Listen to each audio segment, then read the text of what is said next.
2025 भर्तियों का वर्ष आज ही सुनिश्चित करें अपना सिलेक्शन और डाउनलोड करें तैयारी कर लो ऐप।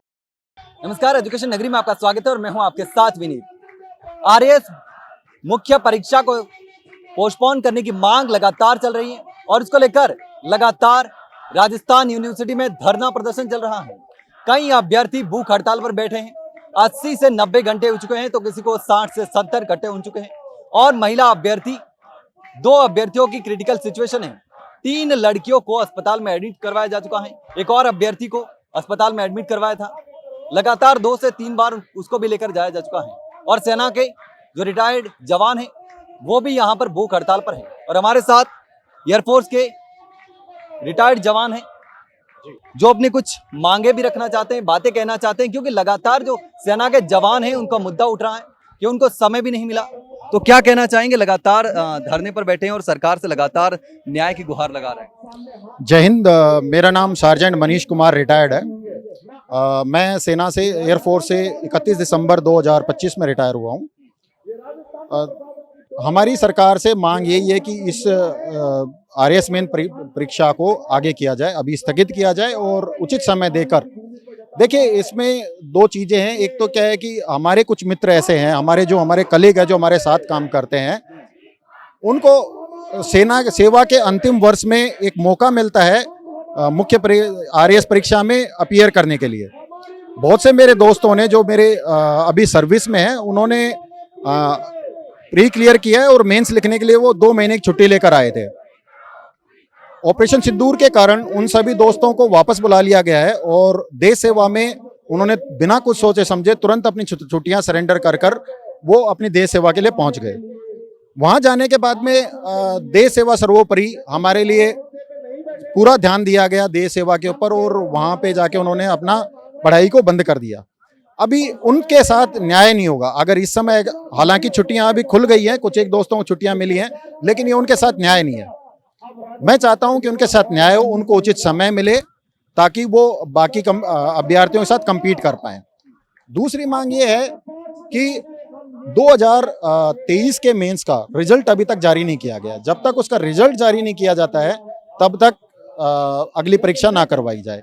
इससे पदों के दोहराव से बचा जा सकता है और ये सरकार के पक्ष में है और अभ्यर्थियों के पक्ष में भी है। इसलिए हमारा सरकार से करबद्ध निवेदन है कि इस परीक्षा को स्थगित किया जाए और अभ्यर्थियों को उचित समय देकर दोबारा से परीक्षा दें। धन्यवाद। जय हिंद।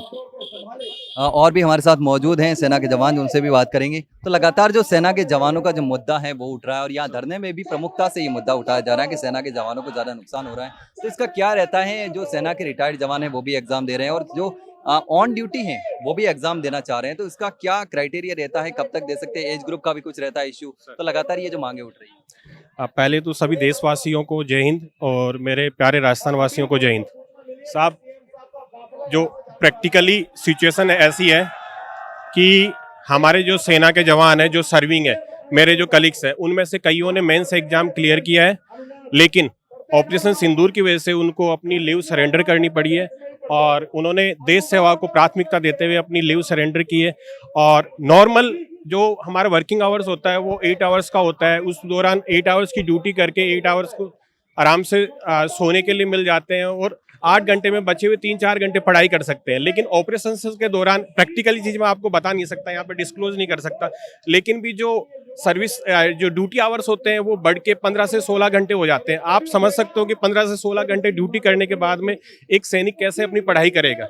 और जब उसने प्रीलिम क्लियर किया है, और बहुत से ऐसे सैनिक है, ऐसा नहीं है कि सैनिक कोटे की वजह से ही किया है, बहुत से मेरे ऐसे सैनिक है जो एलिजिबल है और विदाउट पूर्व सैनिक कोटे के भी वो क्लियर करते हैं। और बहुत सारे आरएएस और एसडीएम लगे हुए हैं जिनका मैं नाम बता सकता हूं, अभी मीडिया पे नाम लेना सही नहीं है, लेकिन ऐसे बंदे हैं जो कि बिना फौजी कोटे के, बिना एक्स सर्विसमैन कोटे के उन्होंने सिलेक्शन लिया है।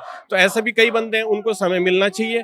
और ये मेरी सरकार से रिक्वेस्ट है, राम राज्य की सरकार है, इनसे विनती है, और ये रियल में ही एक बहुत बड़ा सॉलिड रीजन है। हमारी यही केवल और केवल यही मांग है। दूसरा, जो पदों का दोहराव है, ये सार्वभौमिक तथ्य है। आज तक यूपीएससी में और आरपीएससी में इससे पहले कभी भी नहीं हुआ है।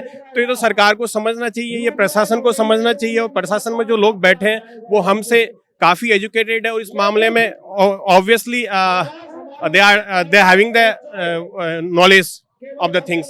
So my mean to say, मेरा कहना यही है कि उनसे विनती यही है कि इसको पोस्टपोन किया जाए, ताकि हमारे जो सैनिक है, अभी ऑपरेशन सिंदूर भी न्यूट्रलाइज हो गया है और उनको भी समय मिल सकता है, तो कम से कम इस परीक्षा को 3 से 4 महीने आगे किया जाए, ताकि जो हमारे सर्विंग फौजी है, सर्विंग सोल्जर्स है, वो 2 महीने की छुट्टी लेके कम से कम अपनी पढ़ाई कर सके। Thank you sir. तो इस धरने में लगातार ये मुद्दा सैनिकों का प्रमुखता से उठाया जा रहा है कि सेना के जो जवान हैं उनको तैयारी के लिए बहुत कम समय मिला है और उनको तैयारी के लिए समय दिया जाना चाहिए। यह मुद्दा बहुत बड़ा बन जाता है क्योंकि लगातार जो ऑपरेशन सिंदूर हुआ था उसके वजह से जो सेना के जवान जो ऑन ड्यूटी हैं उनको ड्यूटी पर बुला दिया गया था और अभी भी वो ड्यूटी पर है और उनको तैयारी के लिए बिल्कुल भी समय नहीं मिला। और अगर एक हफ्ते बाद जो डेट दे रखी है 17 से 18 जून, उस समय अगर एग्जाम होता है तो कई ऐसे जवान हैं जो एग्जाम ही नहीं दे पाएंगे।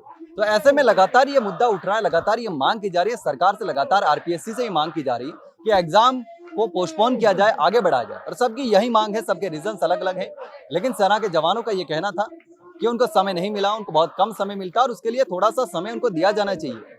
सेना के जवान देश की रक्षा करते हैं तो उनके लिए जिम्मेदारी बनती है कि उनके लिए भी हम कुछ करें। लेकिन देखना होगा कि अब इस पर कब फैसला होता है, कब आखिर सरकार आरपीएससी को निर्देशित करती है, कब आखिर एग्जाम डेट को पोस्टपोन किया जाता है। फिलहाल के लिए इतना ही, जल्द मिलते हैं एक नई जानकारी के साथ, तब तक के लिए नमस्कार।